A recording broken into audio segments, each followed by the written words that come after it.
مەسحەب ئامرازێک بۆ سەرکوتکردنی خەباتی کرێکاران و خەڵکی زەحمەتکێش لە دەروونەوە. مەسحەب لە کۆمەڵگای چینایەتی ئەمڕۆدا لە هەمان حاڵدا کە بیر و باوەڕی جەماوەرێکی بەرین لە کرێکاران و خەڵکی زەحمەتکێش پێکدێنێ، ئامرازێکیشە بەدەست سەرمایەداران و دەوڵەتەوە هەتا لەو ڕێگەیەوە خەڵک بە هیوای ژیانێکی ئەفسانەیی لە جیهانێکی دیکەی پێفریو بدەن و حاکمیەتی نظامی سەرمایەداری و بەهەشتی ئەمڕۆی خۆیان لەم جیهانەدا درێژە پێ بدەن.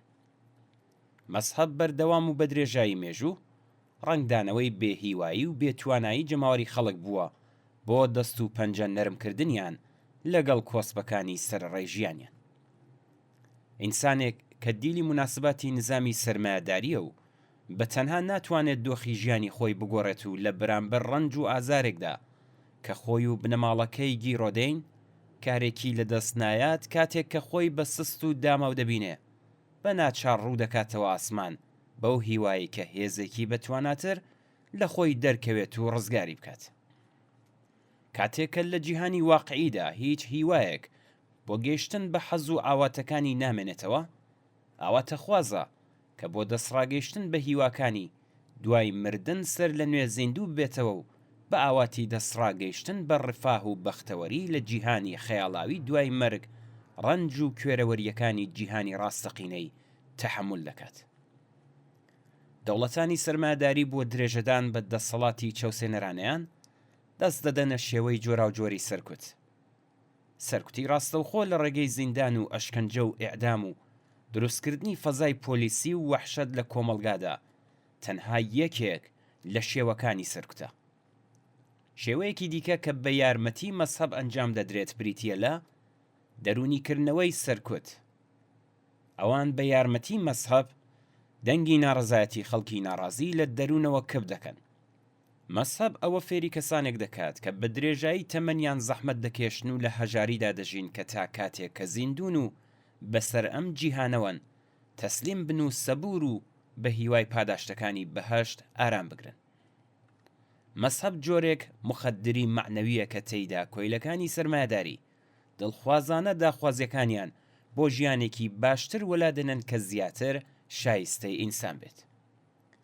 ڕزگاربوونی ئینسانی کرێکار و زەحمەتکێش لە چنگ ئەم هۆکارەی سەرکوتی ڕەوانی لە ڕێگەی ڕۆشنگەری و لێکدانەوەی زانستیانەی کێشەکانی جیهان لە چوارچێوەیەکدا ئیمکانپەزیر دەبێت، بەڵام ئەم ڕزگاربوونە لە ئاستی کۆمەڵایەتیدا تەنها ئەو کاتە مومکینە کە بارودۆخی مادی ژیانی ئینسان بگۆڕێت و ئەو هێزە سروشتی و کۆمەڵایەتیانەش کە ئینسان لە ترسیان پەنا دەباتە بەر مەسحەب بێتە ژێر کۆنتڕۆڵی چینی کرێکار و بیرروڕای ئینسانە پێشڕە و پێشکەوتن خوازەکان. هەر بەم ئاراستەیە و بۆ دەستڕاگەیشتن بەوەها ئامانجێکە کە داخوازی جیایی دین لە دەوڵەت دێتە گۆڕە. ڕاستیەکەی ئەوەیە کە مەسحەب جیاواز لەوەی کە لە دەوڵەت سربەخۆ بێت یان نا، بە ئەمرازێکی ڕەوانی سەرکوتی کرێکاران و خەڵکێکی زەحمەتکێش دەزانرێت کە لە دەست ئەم نیزامە وەزاڵە هاتوون و لێی ناڕازین. بەڵام دەستەبەربوونی داخوازی جیایی دین لە دەوڵەت ئەم ئەمرازەی سەرکوت لە دەست سەرمایەداران و دەوڵەتەکەیان دەردێنێ. جیایی دین لە دەوڵەت مانای ئەوە دەدات کە هەر چەشنە ئیمتیاز و هەڵاواردنێک لە پیشە دەوڵەتیەکان و مافی کەسەکان لەسەر بنەمای مەسحەب و پلەی مەسحەب یان باوەڕمەندبوون یان باوەڕ پێنەبوون بە مەسحەب بە تەواوەتی هەڵوەشێتەوە. بەواتای هەڵوەشانەوەی یەکجارەکی دانی یارمەتی دارایی و غەیرە دارایی دەوڵەت بە چالاکی و دامەزراوە مەسحەبیەکان، بەواتای هەڵوەشانەوەی مادە دەرسیەکان و یاسا و ڕێسا و ئاینی مەسحەبی لە مەدرسە و دامەزراوە ئاموزشیە دەوڵەتیەکان، واتە هیچ کام لە مەسحەبەکان وەک مەسحەبی ڕەسمی بە فەرمی ناناسرێت. مەسحەب وەک ئەمری تایبەتی کەسەکان بە ئەشمار دێت و هەموو کەسێک لە هەڵبژاردنی هەر مەسحەب و لەوانە باوەڕ پێنەبوون بە هەموو مەسحەبێک ئازادن.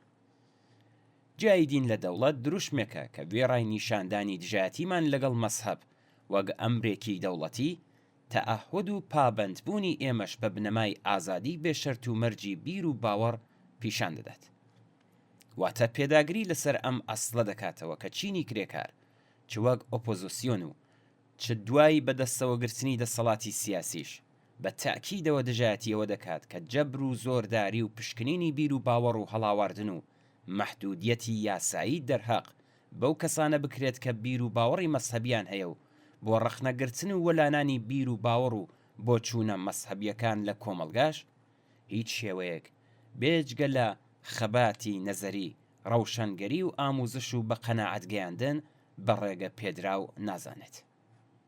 خواستی جیایی دین لە دەوڵەت و تەبدیلکردنی مەسهەب بە ئەمری تایبەتی ئینسانەکان یەکێک لەو دروشم و داخوازیانەیە کە ئێمە کۆمونیستەکان خەباتی بۆ دەکەین، بەڵام جیاواز لە ئێمەش بەشێک لە ئۆپۆزیسیۆنی بورژوازیش بەدەر لەوەی کە لە داهاتوودا تا چ ڕادەیەک پێوەی پابەند بن ئەم دروشمیان بەرز کردوێتەوە و هەندێک جاریش دەبنە مۆبەللیغی ئیدە غەیرە مەسهەبیەکان و خۆشیان بە سێکولار ناو دەبن. بەڵام ئەوەی کە هەڵوێستەکانی ئێمە لە هەڵوێستی جەریاناتی بورژوازی جیا دەکاتەوە تەنها سێکۆلاریزم و داخوازی جیایی دین لە دەوڵەت نییە، بەڵکو لە هەمان حاڵەتدا ڕوونکردنەوە و لە قاودانی دەور و نەخشی سیاسی و کۆمەڵایەتی مەسهەبیشە لە خزمەت بە نیزامی جینایەتی سرمایه‌داری. ئێمە لە خەبات لەگەڵ مەسهەبدا قەت پێڕێزی بە بیر و باوەڕی خەڵک ناکەین. کاری ئێمە ڕەوشەنگەری و تەوزیحی بە حەوسەلەی ڕاستیەکان و ڕوونکردنەوەی بەڵگەمەندی جیهانبینی کۆمونیستیە لە بەرامبەر دیاردەی مەسهەبدا. وها سیاسەت و هەڵوێستێک دووبەرەکینانەوە نییە، بەڵکو وەحدەت بەخشە.